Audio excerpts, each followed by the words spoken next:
It seems that matcha has taken over the world, from tea ceremonies in Japan to cafes all across the United States. But few people actually know where this magical green powder comes from. In this video, we're going to trace down the origins of matcha and see what makes it so special. We'll find out what plant matcha comes from and what conditions produce the best tasting matcha teas. This is an excerpt from our book Matcha Masterclass, explaining everything you ever wanted to know about matcha, from the history of matcha, health benefits of matcha, and how to evaluate the quality and taste of a matcha tea. You can get the book for free when you sign up to our email list using the link below. But let's start out with the basics. What is matcha? Matcha is made from powdered green tea leaves, and rather than being infused into water like a normal green tea, it's mixed directly into water. But it's not that simple. If you were to grind most green teas into a powder, the flavor would be incredibly bitter, while premium matcha is smooth and savory. So how do producers pull off such a miracle? That's exactly what we're going to find out today. Before we understand matcha, we need to first understand the plant that matcha comes from. Matcha comes from the same plant as black tea, green tea, and oolong tea. The tea plant, Camellia sinensis, is an evergreen flowering shrub native to Southeast Asia. The native growing region of the matcha plant is in what is now northern Myanmar and China's southern Yunnan province. The tea plant has since been transplanted all around the globe, but in general, it prefers the climate of its origin, with mountainous topography, mild subtropical climates, and seasonal rainfall. The tea plant is broken down into two main varieties, Camellia sinensis, the Chinese variety, and Camellia sinensis assamica, the Indian variety. The assamica variety is native to the Assam region of northeastern India and generally prefers warmer and more humid climates like those found in India, Southeast Asia, and Africa. It has a higher caffeine content and a bolder flavor, and it's primarily used to produce robust, malty black teas. The leaves of Camellia sinensis assamica are larger and broader as well, making it easier to distinguish. The sinensis variety is believed to have originated in the southwestern areas of China, in what is now the Yunnan province. This tea plant can grow in cooler, higher altitude regions, and it has smaller, narrower leaves. These plants tend to produce more delicate and nuanced flavors with vegetal, floral, and nutty tasting notes. Because the tea plant was originally brought to Japan from China, all the tea plants in Japan used to make matcha are from the sinensis variety. Even though the tea plant doesn't grow natively in Japan, it was brought over almost 900 years ago and has since thrived in southern and central Japan. Now, all the best matcha in the world comes from Japan. This actually posed some challenges for the tea farmers, as the climate of the Japanese main island is slightly too cold for tea plants. These tea plants risk damage from the frost in the wintertime. This frost can be devastating for the tea plant, and farmers have a few techniques they can use in order to deal with it. If you look at pictures of Japanese tea fields, you'll often notice fans towering over the tea plants. These fans are called boso fans, and they are a tool used to prevent frost from forming on the tea plants. These fans are usually placed 3 to 5 meters, about 10 to 16 feet in height, and they run on electric power. Some fans even have a thermal sensor and will only turn on when the tea plants reach a certain temperature.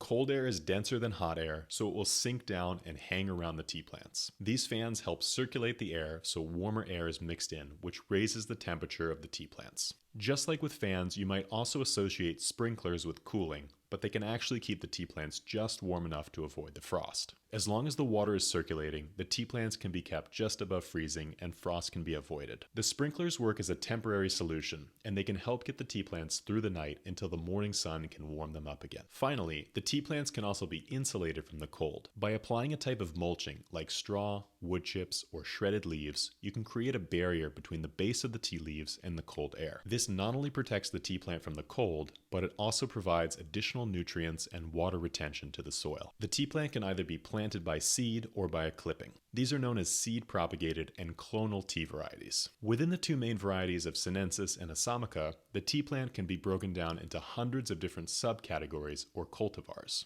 Just like wine is broken down into different varietals, tea is broken down into different cultivars. Each cultivar prefers slightly different growing conditions and produces a unique flavor profile, with different levels of acidity, sweetness, and umami. For example, the most popular type of tea variety in Japan is Yabukita. This tea plant is more resistant to frost, so it can be easily grown in central Japan, where the winters can be quite cold. The flavor tends to be slightly more bitter, so many matcha drinkers prefer the more exotic cultivars like Saimidori and Okumidori. If you want a good example of an Okumidori matcha, you can try the Chanoka Okumidori matcha from Uji. This tea is a lot smoother and less bitter than a typical Yabukita matcha. These more rare tea plants are more sensitive to frost, but they can produce smoother and sweeter flavors. They are significantly easier to grow in the warmer southern regions of Kagoshima, which is one of the reasons why this area is quickly building a reputation for producing great matcha teas. Cultivating the tea plant. Once the tea is planted, it will take 4 to 5 years until it can be harvested, and even then the yields will be very low. When mature, the tea plants will spread to about 5 feet in diameter, and they can be pruned to form a row. These neat rows are characteristic of Japanese tea fields, and they almost look like one large tea plant. If you look more closely at the base, you'll notice that each tea plant has a separate trunk,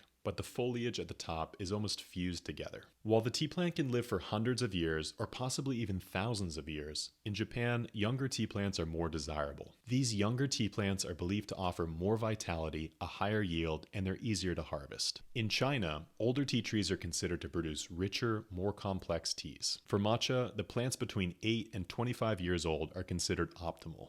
After 25 years, the yield of the tea plant begins to decline, and on some farms, the plants will be replaced and the soil replanted. Terroir. Terroir is a French word that refers to how the natural environment influences the characteristics of a crop. While it's normally associated with wine, aspects of the environment like altitude, precipitation, soil, and geography can express themselves in the flavor of a matcha as well. Let's break down the basics of terroir to see how it impacts the plants used to make matcha. Soil. The plants used to make matcha prefer well-drained soil with good ventilation and the ability to retain water. The soil should be slightly acidic with a pH of 4 or 5. The soil also needs to be abundant in key nutrients such as nitrogen, phosphorus, and potassium, which are critical for tea plant growth. The higher the concentration of nutrients, the richer the flavor of the tea. This is why good fertilization is so critical for matcha cultivation. If the soil has a high presence of minerals, as is the case with mountain soils, this can be felt in the flavor of a tea, as it imparts a tingling sensation on the palate. You can notice this in leaf teas like the Kukicha Osada. Rainfall. The plants used to make matcha prefer stable rainfall with a yearly average of 1,300 millimeters or more. A tea's flavor can be directly influenced by the amount of rainfall. Drier climates can create a challenging environment for the tea, which can cause it to produce a bolder and more robust flavor, which can work in some cases. Excessive rainfall can dilute the flavors in the tea leaves and increase the risk of disease because of the higher humidity. The tea plant thrives somewhere in the middle, with enough rainfall to produce lush leaves with a strong aroma, but not too much that the flavor is diluted.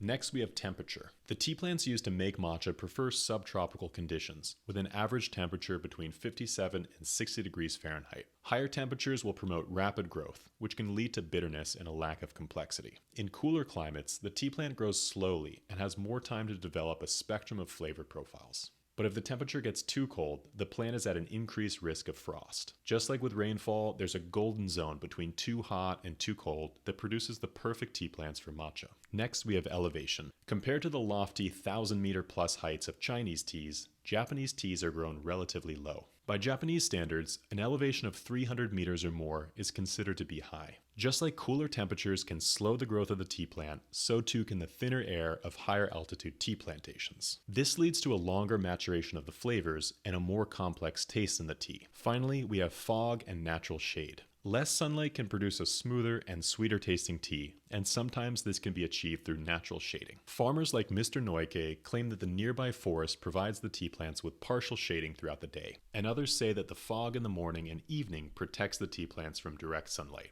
This allows Mr. Noike to create great tasting teas like the Noike matcha.